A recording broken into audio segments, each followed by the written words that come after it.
Yeah.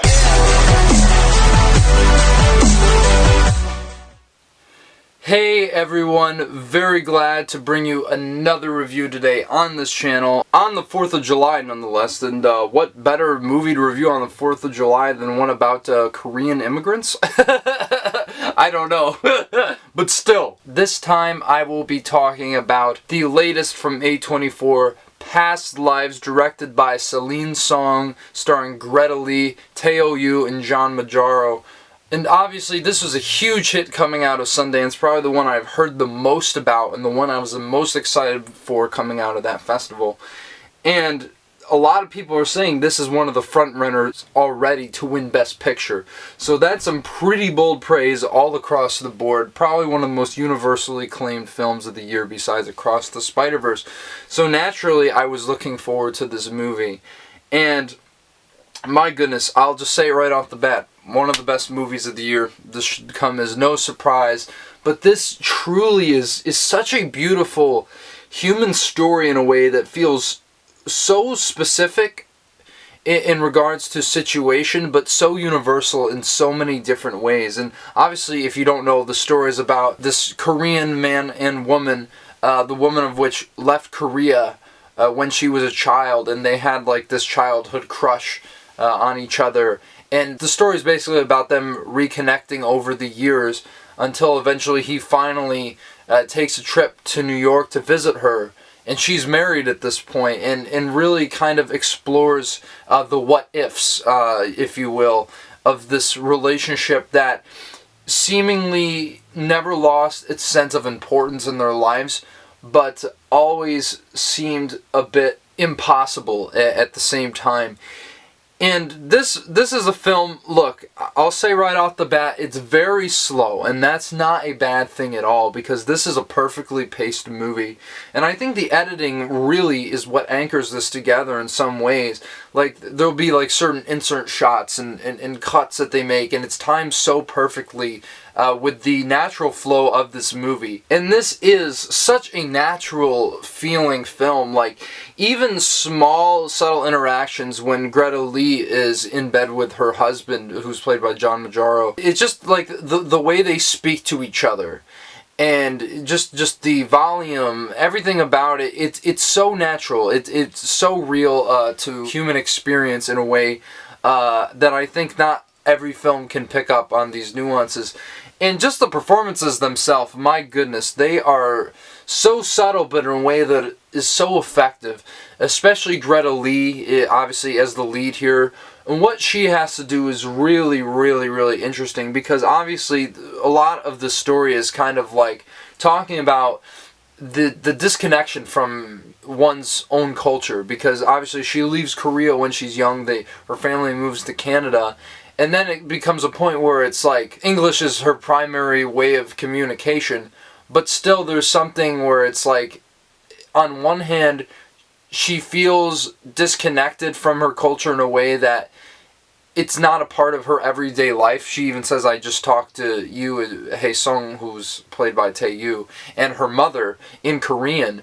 But then, in some way, she's so still entrenched in that culture that the people, like her husband, almost feels like he's not necessarily able to tap into that side of her life. And there's a beautiful, beautiful conversation, one of the best in the entire film, if you ask me, with him and her. And John Magaro, or John Magaro, I'm not sure how to say it, but my goodness, I would be shocked if he does not get nominated for Best Supporting Actor.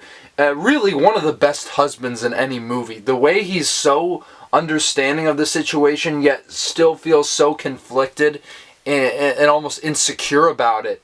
It's really, really, really beautiful, but the very, transparent discussions they have about the situation, he recognizes himself. It's like, oh, well, I'm not going to be the evil white guy to steal you away from your childhood dreams sort of thing. But he also still feels like threatened in some way. I mean, I don't want to give too much away, but there's a scene that really just... that was the point in the movie where I was like, I think I'm really kind of loving this, but that was the point where I was like, I love this movie, because I've never seen that sort of conversation take place. And Also, I have to talk about Teo Yu, who, my goodness, to me, he probably is the standout. And it just sucks because I don't know if he's going to get nominated for Best Actor because he has to go up against some titans this year, being Cillian Murphy, DiCaprio, Bradley Cooper. I mean, I don't know. He's kind of getting thrown to the wolves if they do run him in lead. But I really do feel like he's absolutely worthy of a nomination. Maybe my favorite performance of the year. I don't know. He's so restrained, but so real. I think in some ways he's the most relatable character in the movie. But that's the thing. You could say that about every one of these three characters. You can all relate to their story in some way, even if you're not in the same situation of, being separated for years and coming back. But also, I think this movie kind of taps into like that affection, even though you lose track of people in some way. And you don't feel like you're as close. It's not that you ever lose any sort of affection for them. And I think this movie captures that brilliantly, especially with the two leads, which their chemistry is just so impeccable. My goodness, everyone's chemistry in this movie is just amazing. But those two in particular, the way they interact with each other, their facial expressions, just the mannerisms that they have when they're around each other, it really does feel like these two people who really have something for each other, but can't really act on it in some way. And I just love that this film really offers no clear answers by the end of the runtime, with an ending that's absolutely stunning. And I think a lot of this probably is a front runner to win Best Original Screenplay. I'm not going to lie, and I think it's most certainly deserving of the accolade if it were to win. But it's just the stuff that they don't say. Like, it's all those moments between them speaking is where really everything is being said. And just like the glances between each other, like just moments like that really drive the story forward in a way that I think is so powerful and so affecting. This is a movie that I really am going to keep thinking about for the entire year. I also want to mention the cinematography is really solid. And there's some real... I don't think it's going to be like the most mind-blowing film in regards to shot composition, but there's a couple shots in this movie that I think are going to be considered iconic images in cinema in the next few years, just in general. So I think a lot has to be given there. But just the way things are framed is really beautiful. It's kind of like this film, I think, is in equal parts Wong Kar-wai as much as it is Yasuhiro Ozu. And especially when it comes to the last one, I don't throw around that comparison lightly. So you know that this is really, really sublime work from top to bottom. I also love the score from the guys from Grizzly Bears. I think maybe the best score of the year. I think it's so subtly affecting, and just the synthesizers that they use is just so wonderful.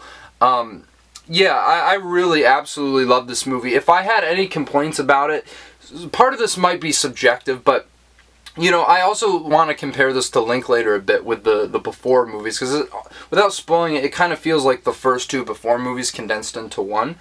And I wish that there was more movement around New York and stuff, because I just feel like it's very stationary in certain scenes when they're going around. It doesn't feel like you get to live and breathe in New York in the way, let's say, in Before Sunrise, that Jesse and Celine get to breathe in Vienna and wander all these amazing vistas and stuff. I don't know, it just feels a bit claustrophobic in that sense. And also, I just wish that there were more conversations between these two. This movie could have added on an extra 20 minutes and still could have been extremely well paced, I think, and still, maybe tapped in a bit more. Well, maybe not 20, but like, they could have added a good 10 minutes on this movie or so, and I would have been absolutely fine with it. Because the moments that are there, the moments where they're having these discussions about, the idea of Injun, I believe it's called, or Inyun, one of those two, I'll correct it on the screen, but it's one of those things where it really makes you think about this idea of past lives and what, small interactions, what the implication of those could be, and also what these two mean to each other. I mean, really, if you aren't moved by the story, I don't know how you can't be.